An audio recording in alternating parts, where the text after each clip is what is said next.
Now, when it comes to working with your virtual assistant, there are a lot of really good best practices for you to keep in mind to have the relationship be successful.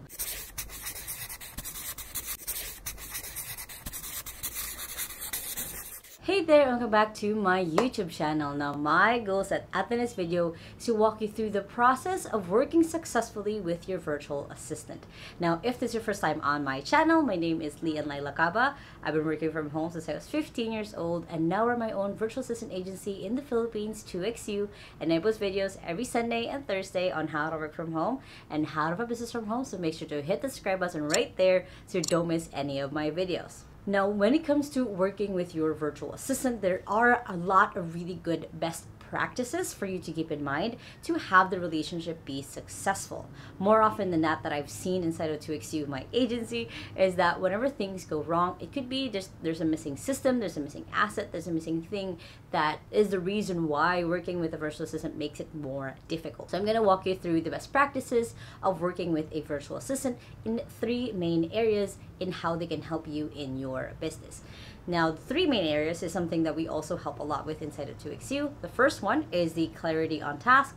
The second area is building systems. And the third area is business context. So in those 3 different stages, you can work really well with your assistant on the things you guys are working on.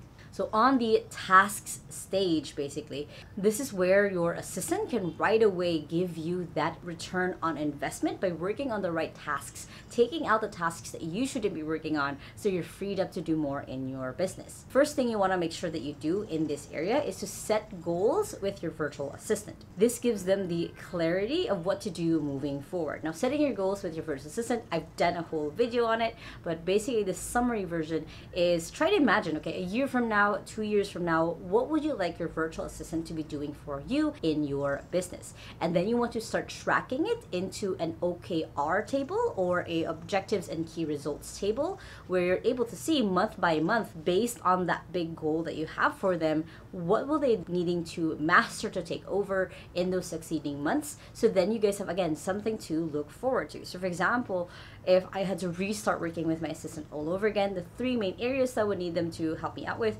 is input management, so managing my calendar and my email and my social media. It's also going to be content managing because I have a YouTube channel, I have a TikTok, I have Instagram, I have everything else, and of course helping me manage my business. So with that, that's my vision for the next year or 2 for her. Then I will break down, okay, on January, I want to make sure that you understand my voice when it comes to replying to emails. February, I'll give you access to my email so you can start responding as me. March, so on and so forth. You're already planning out what their months are going to look like. So then again, you guys have a pathway of what it is that you're looking forward to that they will start taking over with you and your business. Next is making sure that you guys go ahead and create a task tracker. Now, a task tracker is essentially just a way that you guys can see both tasks, their tasks and your tasks, and vice versa. This way, you guys are both on track, basically on the things that needs to get done in the business. This could be as simple as at the start of the week, you guys have a run through on what to expect for the next week. What are the tasks that are going to be shortlisted for the week? So then it's clear, again, on both sides on what needs to get done. This can also come from that OKR that you have set already at the beginning of the month of what are the priority things that they can track as you go on. The magical thing about having a task tracker is that you guys are able to really see what has been done, what has been there for so long. There's going to be tasks that has been there for the past 6 months that you guys just haven't got into, and of course prioritizing those tasks so you guys are always in sync on what needs to get done first. Next is making sure that you create a good delegation system. Now, this is something that inside of 2XU will help a lot of our clients on because it can be different styles. You might get an EA who is more of a reader, so that's probably better that you chat them the things that you need, but you might be someone who's better at voice. So then finding that middle ground, of middle way of maybe using tools like Otter that auto transcribes what it is that you record, so then they just read the text that you're sending them. Or it could be just having one channel on Slack or WhatsApp or GChat where you are able to delegate tasks so things don't fall through the cracks. And then making sure that, of course, there's that system of being delegated the task into putting it in the task tracker. So hopefully you're seeing like how one area or one component or one system helps aid the other. You know, the OKR feeds what goes into the task tracker is being fed by the delegation system. So it's all one congruent thing, but these are all, again, best practices of working on the task side of the business. Another thing you can do when working with your assistant is having regular check-ins. So what I mean by this is, for me and my assistant, we check in every single day at 9 o'clock unless I have a meeting that conflicts or I'm traveling. We have that consistently. So we have a place for me to be able to brain dump to her of like, oh yeah, I'm worried about 1, 2, 3, 4, 5, 6, and she captures all of it and puts it into the task tracker. Or it could be an also area for me to be able to train her on certain things, that how I like things, like walking her through, hey, these are the kind of hotels that I really like. You know, this is how far along I want to be able to plan projects. So it gives that context on how I work, and also just a quick way for me to see where she's at as well. And of course, when it comes to working with your virtual assistant on tasks, make sure that you have a system set up for giving them feedback. Just really quick feedback of like, hey, you did this really amazingly, or hey, I think that this can be done better. That way you're setting the standard for you and your assistant of what it is like to work with each other. The next area that you and your virtual assistant can work in is systems. Now, when it comes to working in systems, it's just a way for you to create repeatable results in your business through standard operating procedures. So there's different ways that you can work with your assistant on this. First thing you can build with your assistant is building a routine checklist. Now, this is something that I also call a tickler file, where you basically have set up what are the daily, weekly, monthly, quarterly, yearly tasks that your assistant needs to do to help you in your business. So daily tasks could be checking in your email.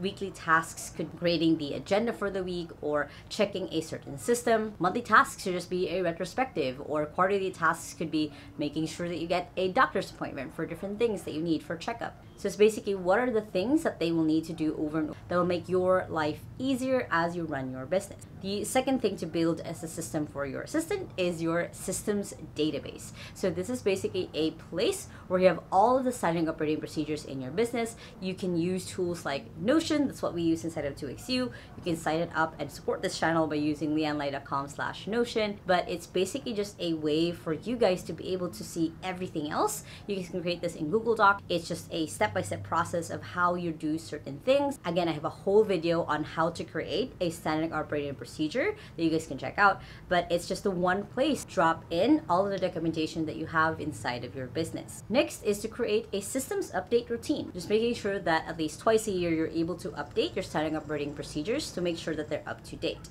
Next thing that you can do with your virtual assistant is to record to document. So one of the things that usually our clients get stuck on is, how do I give them this system? How to give them this task that I do every single time? Well, it's really just screen recording yourself and then sending that step-by-step process to your assistant for them to be able to actually put it in a document. That way it's out of your head and actually in a document. And finally, one of the bigger ways you can work with your virtual assistant is having them learn more about you and your business. First one that you want to do is to make sure that you start building trust, that they oversee different parts of your business, whether it's getting passwords for certain things, having access to your financial reports, whatever that looks like. But building that trust does take time. It's not an instant thing, but you can also just make sure that you have things secured in your business where you can securely give out passwords, you can securely give out tasks and projects and access to things without things getting compromised in your business. Next is to make sure that you give them context on your business. What is your vision? What are your goals? What are things that you want to have them understand about how things work, so they can be proactive, they can give you suggestions on how to do certain things, and they're able to be that second brain for you and your business. Another way you can give your assistant context when it comes to working with them is just showing them or walking them through the important KPIs or key performance indicators in your business. When you're able to do this, you're involving them more in the process of your business, of what it is that you do. So then they are able to see beyond just the tasks, the projects that they're doing. What is the ultimate outcome or goal that you are currently working towards in your business? One of the key things you can even do is make them responsible responsible for all the KPIs in your business. So for example, it could be that if they're in charge of your social media, having them see the conversion rate from a potential client being able to see the social media posts that they create to then be converted into a loyal customer. So seeing that process is one of the ways that you can really work well with your assistant. And finally, turning your assistant into your second brain is just one of the biggest ways that you can not only work well with your assistant, but one of the ways you can maximize working with them. So what I mean by turning them into your second brain is, one, exposing them to your vision, to your goals, to your dreams, so then they can help keep you on track on where it is that you're supposed to be going. Another way is when they can start emailing, communicating, messaging people as you, is just another powerful way to have you really keep just focused on the things that you want to work on inside of your business that actually grow your business, instead of you filtering and communicating back and forth with different people. When your assistant fully becomes your second brain, they understand you and your business and the thing that you're working towards, so then they can make decisions as they know the thing that you want to see in a report, in a dashboard that you might want to be able to see. So then they really get to that point where you believe that you have another person inside of your business who can just help you out, take things from you. So then again, you have that freed up feeling that you have someone in your corner, you have someone by your side who is helping take care of you and your business, that is not just you. Now, if you guys like this video, make sure to hit the thumbs up button right there and comment below, what are the ways have you worked with a virtual assistant? I would love to know. And if you still haven't yet, make sure to hit the subscribe button right there so you don't miss any of my videos every Sunday and Thursday on how to work from home and how to have a business from home, which you guys can check out the playlist right here and the latest video right here. And I hope you guys have an awesome day. Remember that small steps matters, and I'll see you in the next video. Bye!